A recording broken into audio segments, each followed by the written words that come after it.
Hello, Mr. Lancaster. How are you today? Good, how are you?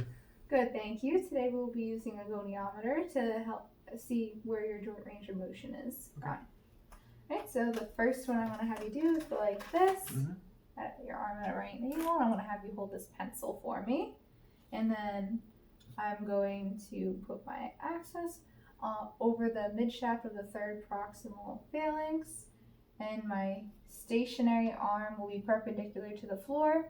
And my movable arm will be parallel to the shaft of the pencil and perform supination. Can I just have you get that? Yeah. Got 80 for that, and then just reset. And again, my axis is still going to go on the mid shaft of the third proximal phalanx, and then my stationary arm is still perpendicular to the floor, and my movable arm is still parallel to the shaft of the pencil. And for pronation, can you just go the other way for me? Thank you. And got 80 for this as well.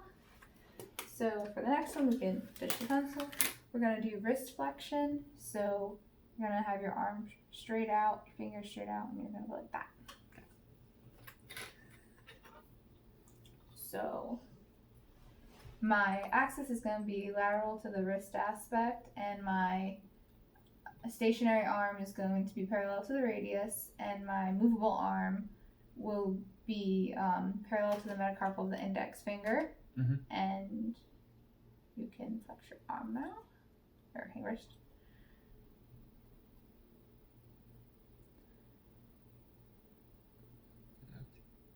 There we go.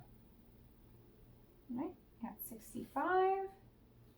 And then reset, and now we're going to do extension, so you're going to go backwards.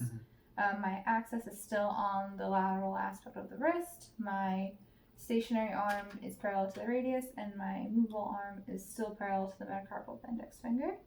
So you can move back now. And 60. And so next will be wrist radial deviation. So you're gonna put your hand flat, and you're gonna go like this. Okay.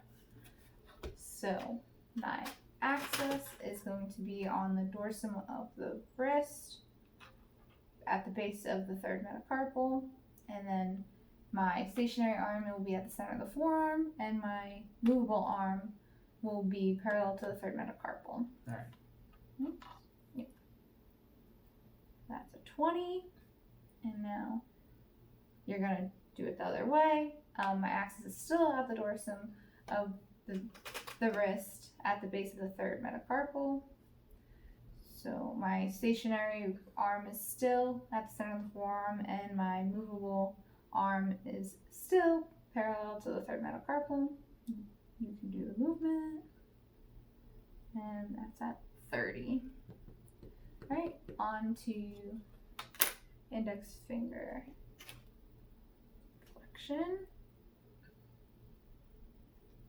So you're gonna have your hand out, and then just go like that.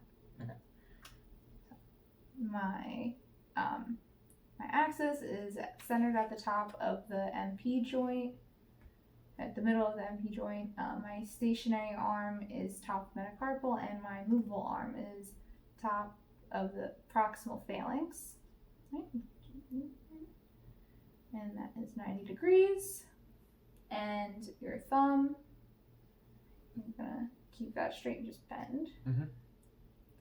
So my axis is dorsal surface of the MP joint, and then my stationary arm is over thumb metacarpal, and my movable arm is over proximal phalanx.